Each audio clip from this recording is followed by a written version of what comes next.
Well, ladies and gentlemen, welcome to World of Wrestling. At this time, you know what to do. Hit the like button if you like the video. Hit the subscribe button if you're not subscribed to the channel. And leave a comment down below after you get a chance to watch the video.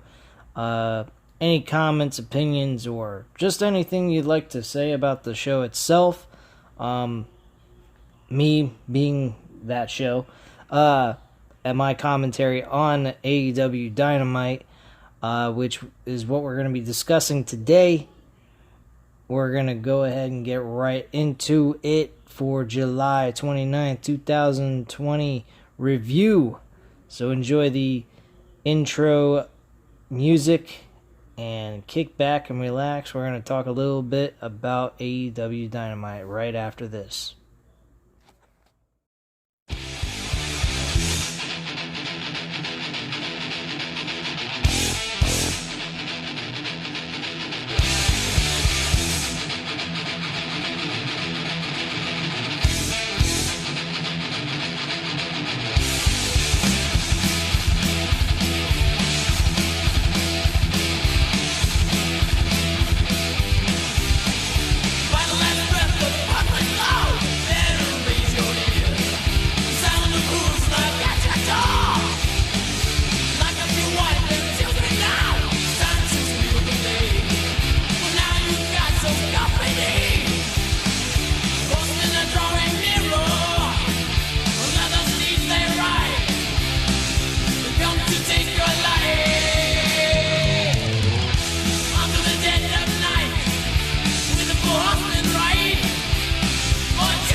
Alrighty guys, I hope you enjoyed that intro music there going into this review for July 29th, 2020, AEW Dynamite.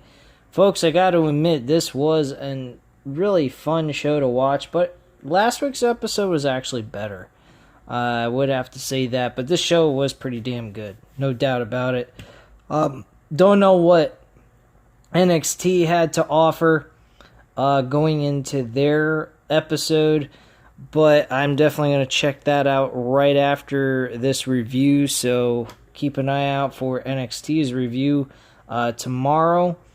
So let's get right into it, guys. Best friends, Orange Cassidy, Luchasaurus, and Jungle Boy versus Chris Jericho, Jake Hager, Santana, Ortiz, and Jake Hager. This match was alright for what it was. The only issue I have with it was really... It's too hard to follow, I think. There was way too many people involved at a time. The ending of this match was Matt Hardy's music hitting, and then Matt Hardy actually getting to the ring, distracting Sammy Guevara, leading to a chokeslam and a roundhouse kick to Guevara by Luchasaurus for the cover and the 1-2-3. And that was basically it. There was one spot in this match I really did not like. I thought it was really stupid. They had Sammy Guevara up against all 5 members of the other team, and he's standing in the middle of all of this, and they're all standing around like, what the fuck are you doing? Like, why are you standing around doing nothing? Attack Sammy Guevara. Don't wait a week to attack him. Thought that was just really ridiculous and fucking stupid. So I didn't particularly like that spot at all. Match itself, I'm going to give it a 2.5 out of 5 stars. It was pretty decent for what it was, but it really... Too many bodies involved and just a lot of... whatever. But I do like the idea of pushing a match between Matt Hardy and Sammy Guevara, which was supposed to happen, but it didn't. So I'm pretty happy that is taking place at this point. When, I don't know. I hope maybe they build it into a pay-per-view match. I think Sammy Guevara having a match with Matt Hardy and Sammy Guevara going over Matt Hardy clean would be really entertaining to see. So I hope that happens. In Sammy Guevara's case, it would definitely help Sammy Guevara's win and loss streak in that situation, and definitely beating a big name like Matt Hardy would be pretty cool in his resume to have as a as it comes to the rankings and so forth. Cody versus Warhorse. My opinions about Warhorse. I saw his 10-minute documentary on YouTube going into this show, and I have to say, this guy's got a hell of a promo delivery. He does a good job at delivering promos, and his in-ring work's pretty solid. I liked what he had to do here. He made Cody very frustrated. I've noticed lately in the last couple of weeks in his title defenses, he's getting really frustrated, and Arn Anderson has to tell him to calm down, which kind of strikes me a little odd. In the beginning of this, he wasn't getting so frustrated all the time. Now, in the last couple of weeks, he's getting frustrated. I really wonder where they're going to go with this with Cody. I wonder if they're going to go in a different direction with him, maybe turn him heel, or is he going to get to the point where he just doesn't want to have Arn Anderson at his side anymore? Not that they have to turn him heel, but just basically fire him, saying, hey, look, your services are no longer required, that kind of thing. If that is what they decide to do, great. If not, and they want to turn him heel, the firing would be a great way to say, hey, he's a heel. So maybe they do that. I don't know. This match, though, 3 out of 5 stars. Solid matchup. Very entertaining. I think Warhorse has a good career ahead of him. And I think eventually he will be in not WWE. Oh, God help us. Warhorse would not make it in WWE. To be honest with you, I don't think anybody will ever make it in WWE. I think WWE, quite frankly, since I mention it by accident, but I'm going to just say this, and then I'm going to get it out of my system and be done with this. WWE, I really feel that they're purposely destroying this company. I think they're just juicing whatever money they can get out of this, Vince McMahon is. And at that point, once he reaches his top level where he can make money and people are just going away and not wanting to do nothing with WWE at that point because of the horrible production and shows they're delivering, that he's just going to sell the company and be done with it. Because he's not trying to put any effort. He's not trying to build new stars. He's using old stars. I mean, if you really look at it, Randy Orton and Edge are the two build characters going into a world championship match and possibly the main event of WrestleMania 37. Very, very bad call. I do not like the idea. So I hope Drew McIntyre retains his title at SummerSlam. But that's all I got to say about WWE. Let's focus on AEW at this point. So, we had Cody win his match. Like I said, 3 out of 5 stars. Solid matchup. Post-match, Cody goes to shake hands. Warhorse tosses him aside as John Silver and Alex Reynolds run into the ring. Warhorse tries to fight them off, but gets thrown out of the ring. Matt Cardona, a.k.a. Zack Ryder, who, by the way, looked great. His physique is fantastic. He must have really focused hard on keeping himself in shape so he's presentable for television in front of an audience. Well, not in front of a live audience, but in front of us on television to look presentable for this spot. And he actually looked the best he's ever looked in WWE. Honestly, he looked better than he ever did in WWE. This was fantastic. They made Zack Ryder, who is now Matt Cardona, look good. They made him look important. They made him look relevant. He seemed important on the show. So, there you go. So, that's that. Out on the stage, Tony Schiavone talks with the Inner Circle. The group is in a foul mood, especially after a loss like that.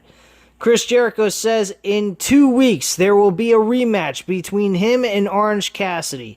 Sammy Guevara calls out Matt Hardy a son of a bitch, and that he's not finished with him. Jericho then says next week he's going to have a debate with Cassidy, and there will be a special guest moderator. Wonderful. So during the show, they go back earlier today with FTR looking for to sign their contract with AEW. They bring Arn Anderson in, which was kind of interesting, as their advisor to look things over. Tony Schiavone is the moderator for the meeting, and FTR says August 12th is Tag Team Appreciation Night. I don't know, folks. I think we see plenty of tag team every week. We see tag team appreciation on AEW Dynamite every fucking week. I mean, we hardly ever see tag team wrestling, not tag team wrestling, singles wrestling going on in the middle of the ring. We always got a tag team match. Even the main event was a tag team match. Even though it was a tornado tag team match, it was still 2 guys against 2. So, there you go. So, they want to host Tag Team Appreciation Night hosted by FTR. Hangman Page rolls in with some whiskey to help celebrate their signing with AEW. He pours himself a shit ton of fucking whiskey in his glass and then gives FTR their drinks, and then was going to give a drink to Arn Anderson for the celebration of the signing of FTR, but unfortunately he doesn't drink anymore. And at his age, he might have diabetes, so drinking whiskey wouldn't be the best idea anyway. So, there you go on that one. Hangman Page and Kenny Omega defending the AEW World Tag Team titles against Evil Uno and Grayson. This match was good. This was a really entertaining match. Rivaling against the fucking main event. These 2 matches were the best match on the card. They were very fun to watch. I enjoyed every bit of the action. Surprised Evil Uno and Grayson could not win the tag team titles here. I thought maybe this is where they were going to break up Hangman Page and Kenny Omega and build to a match at All Out, but unfortunately that's not the case. So my intuition and thought of this actually happening did not come true. Now, we're going to get into the possibility of the quote-unquote next contender, and I don't mean that in a sarcastic way. It's just not official yet if the person who's challenging for the world title is really the person next in line for the world championship. So we'll get into that as we get close to the end of this review.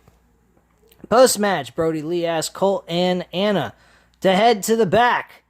Lee then yells at Uno and Grayson while they are on the stage. Lee launches a stack of papers on Uno's head, and he then barks at Grayson. Lee with a mic. He asks Page if he thinks that's funny, because he was laughing at what was going on up on the stage. Lee says he sees Page has his friends with him this week. Young Bucks head into the ring, and Lee says the Dark Order is everywhere, and they have the strength in numbers. Lee says he's pissed off, and now they will pay. A bunch of Dark Order minions surround the ring. FTR runs out, and smashes an ice chest over the back of Lee's head, and FTR then helps the Elite get rid of the minions, and Lee laughs and gathers his people as both sides jaw at each other. So, later on, it's announced that they're going to have a 6-on-6 tag team matchup, which I think is over fucking kill. But it's going to be the Young Bucks, the FTR, and Hangman Page and Kenny Omega against the entire group of the Dark Order in a 6-on-6 tag team match. Big deal. Good old Britt Baker. She has a moment on television. In her cart sitting at ringside with Reba, she gets on the mic and to talk about Big Swole. Baker says she knows Swole is obsessed with her and that Swole wants to get her hands on her. Baker says Swole can get a shot at her in the ring down the road if she defeats an opponent of Baker's choice. Okay, great. So we get a matchup with Hikaru Shida and Dynamite, I believe is how you pronounce her name. I do apologize if I'm mispronouncing it. I'm pretty sure I am, so I do apologize. Dynamite, I believe is how it's pronounced, so please forgive me. I'm not the best reader in the world when it comes to names. I try to remember how you pronounce the fucking name, but I forgot, so apologies to everyone who's might be upset at how I pronounce the name. Sheeta looks to shake hands, but her opponent, Diamante, shoves her away. Sheeta, thrown into the ropes, takes a shot, but Sheeta turns Diamante into the rooms, and land a couple of strikes. Okay, I don't know what the fuck that was supposed to be. It turns Diamante into the corner, I would assume, and land a couple of strikes. They brawl a bit, and Sheeta heads out to the floor. Back in the ring, Sheeta leaps off the top rope. Missile, drop kick, cover 2, and then back and forth shots in the middle of the ring. Sheeta with a big driving knee that sends Diamante to the apron, and Sheeta goes to the second rope, looks for a suplex, and no, Diamante then brings Sheeta neck first over the rope, and Sheeta getting worked over, kick to the midsection. She rolls Sheeta over, but goes right into the ropes. Sheeta with a delayed Falcon Arrow cover for a 2 count, and then Sheeta with a running knee to the face, and then a pin for the 1, 2, 3, and that was that. Alright, big deal. So AEW Women's Tag Team Cup Tournament rules were announced. The tournament is a random drawing. All competitors must draw a color. Matching colors will become a team, and selection are final and cannot be appealed.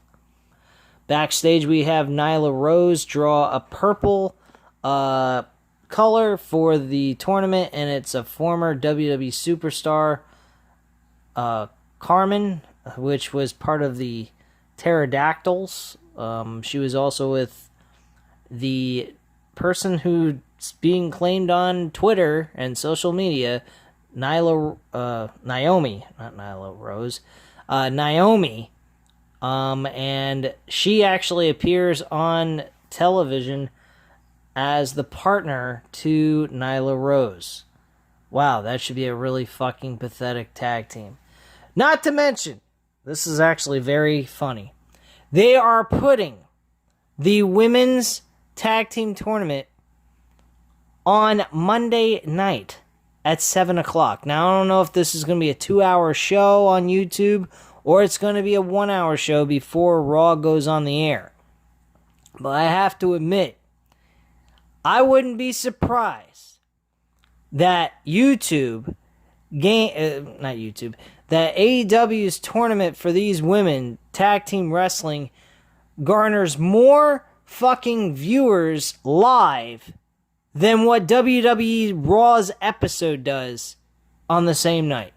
I swear to you, if AEW's women tag team tournament draws close to what fucking Monday Night Raw gets, they get over 1 million views while watching the show, I will be shocked. But then again, they beat them in the demographics. Why not beat them in the overall viewership? I think that would be fucking great. I think that would show WWE that AEW is definitely competition. But of course, WWE doesn't feel like they're competition.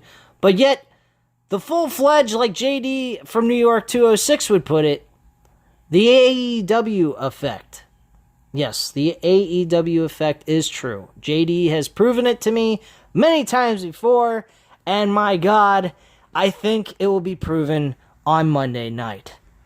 Because we got a little bit of competition. They're not being aired at the same time, but yet it's on the same night. That might be a test to see how AEW can do working on the same night with WWE Raw and seeing how many viewers they can get, since WWE seems to continuously make new lows in records and viewership. So there you go. MJF heads out to the ring to give us a state of the industry address. Folks, I know I've been shitting all over MJF on this channel like crazy. I know I've said I don't feel like he's a number one contender. But after this promo, after this delivery, with a fucking solid way of producing a starting point for the rivalry between Moxley and MJF, I absolutely loved it.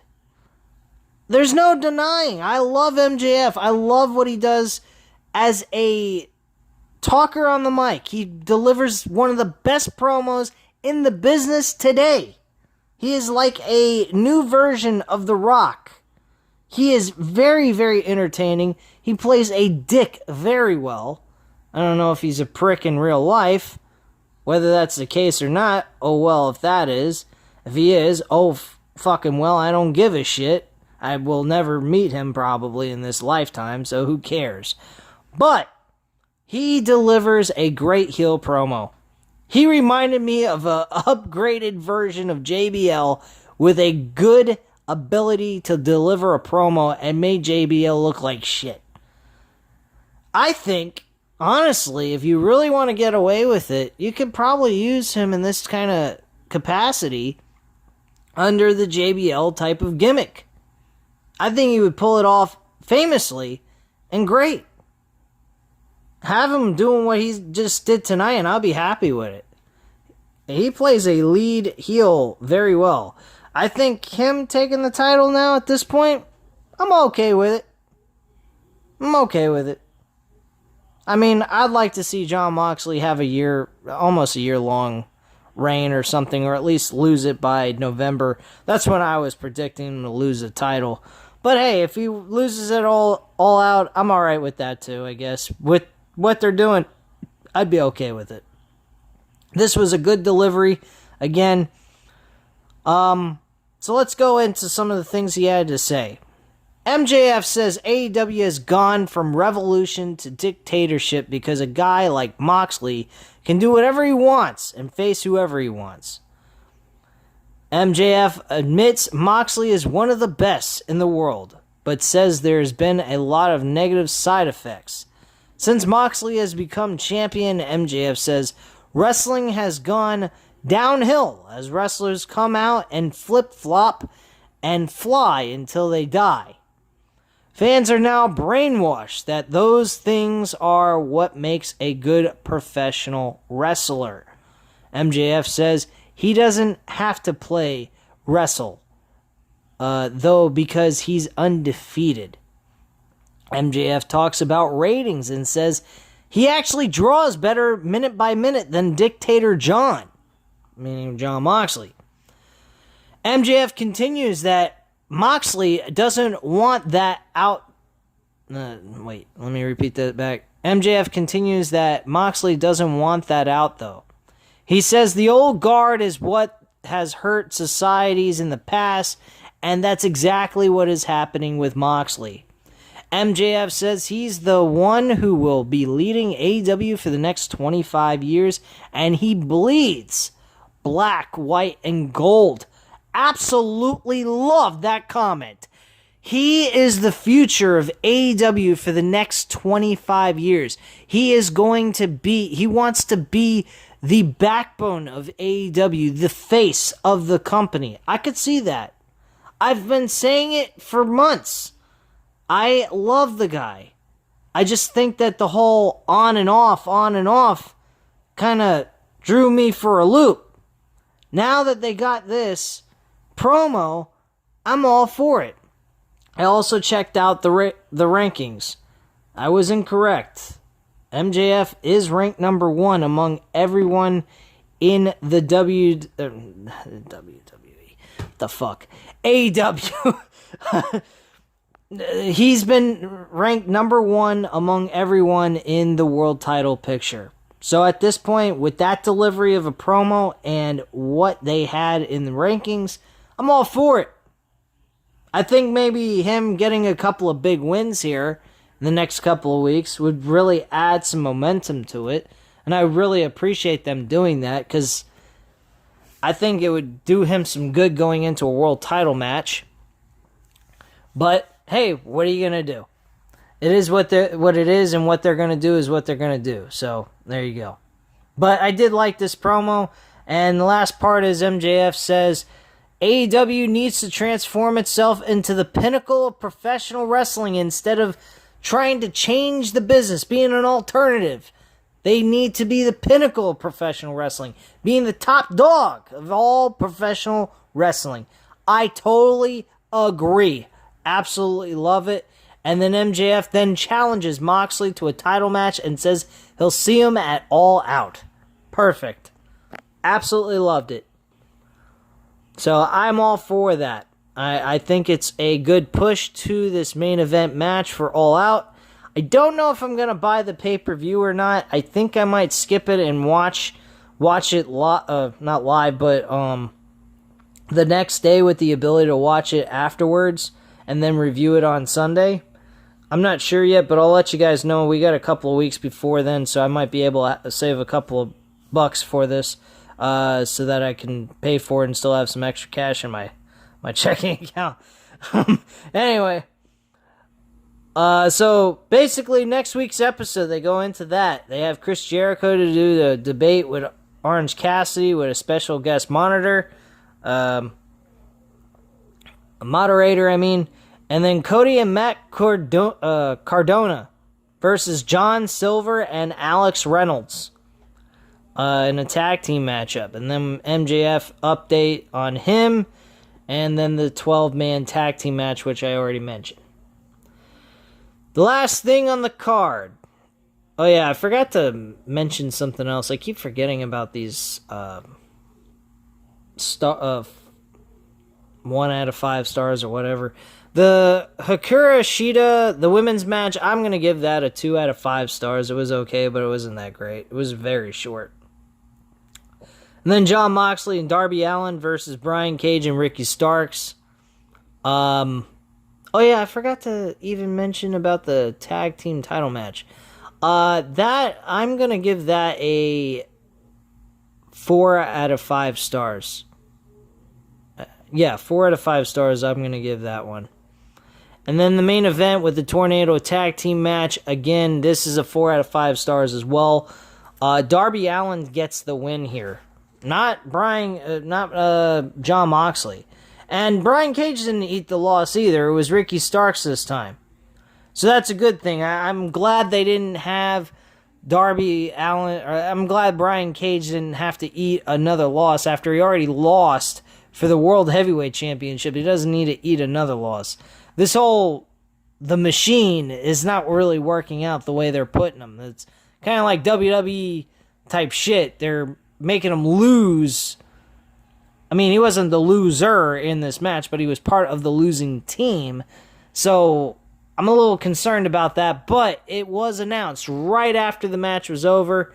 And Darby Allin, by the way, hits a jump off the top rope with the with a skateboard with thumbtacks on the bottom of it without them actually having wheels on them. And he nails it right on the back of Starks, pins him 1, 2, 3, and that's the end of the match. Post-match, Allin looks at the champion and points at him. Commentary then says, Tony Khan has signed for next week. Jon Moxley defending the World Championship against Darby Allin.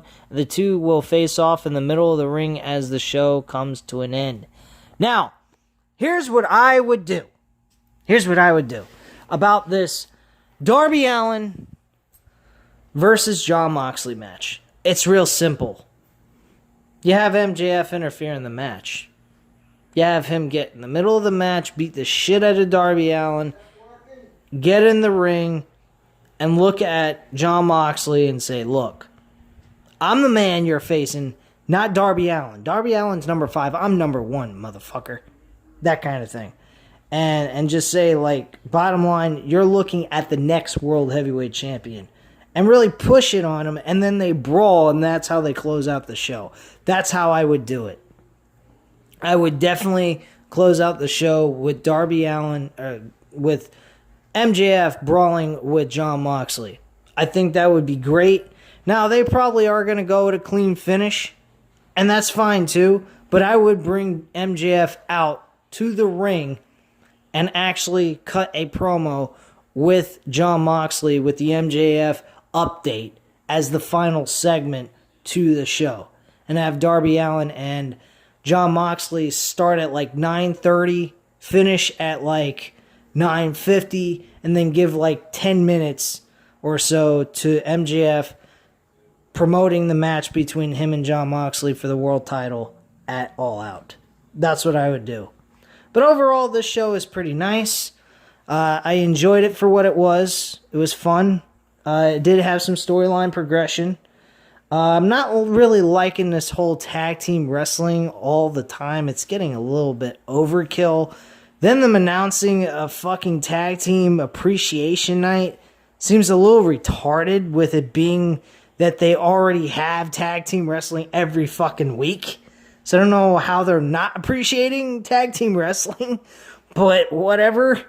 But I got some storylines brewing, and a lot of these storylines could go any which way. I mean, it could go in any direction. That is very intriguing, very entertaining shit. It keeps you interested in seeing where this is going to go, leaving you guessing on what's going to happen.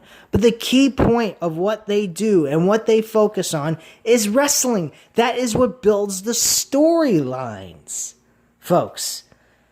Something WWE has no comprehension of. They're ashamed to call themselves wrestling. And that's why WWE needs to go, and this fucking comment that AEW with MJF stating they need to be the pinnacle of professional wrestling is 100% true. To me, it wasn't even a fucking promo. It was a goddamn shoot. This was a straight up shoot by MJF on professional wrestling promotions. They need to be the top of the line, the top of the mountain of all promotions in professional wrestling, and they are it. They are what needs to happen in professional wrestling. They meet what we are looking for. Simple storylines, build towards title matches, rankings that mean something, wins and losses that make sense. I love what AEW has produced. This channel is 100% pro AEW. 100%. I am behind them completely. I hope at some point they are making good enough ratings they can compete against WWE Monday Night Raw in the near future. Because I hope they put those motherfuckers out of business. I can't stand them anymore. And it hurts me to say that because I am a fan of those people that perform in WWE. But my God, what those people are doing to that product and what Vince McMahon Sr. did to make that company what it is downright a travesty and a total lack of respect by his own son, Vincent Kennedy McMahon Jr. I really don't understand. I mean, if Vince McMahon Sr. was alive right now, I think he'd punch his son right in the fucking face for what he's doing to this company. And AEW is the new WWE mountaintop of Pinnacle Wrestling, because they are giving us what we're looking for in wrestling. Wins and losses, championships, rivalries among people that are not getting along. When friendships being destroyed and deteriorated over egos and what have you. It's real life shit. Things that can actually happen in real life. Yeah, they got their little gimmicks with the Dark Order and so on and so forth. And that's to bring a little bit of a twist and change to the ordinary, everyday things that you can see in real life and sports. But still, I mean, it's good stuff. It's entertaining. Even when they're not having a good night, they still deliver on something And that's what I love about AEW, and that's what I've been a fan of theirs from day one. So anyway, guys, at this time, leave your comments down below. Hit the like button if you liked the video. And of course, if you're not subscribed to the channel, subscribe now. And thank you very much for watching. Have a great night, guys. Bye.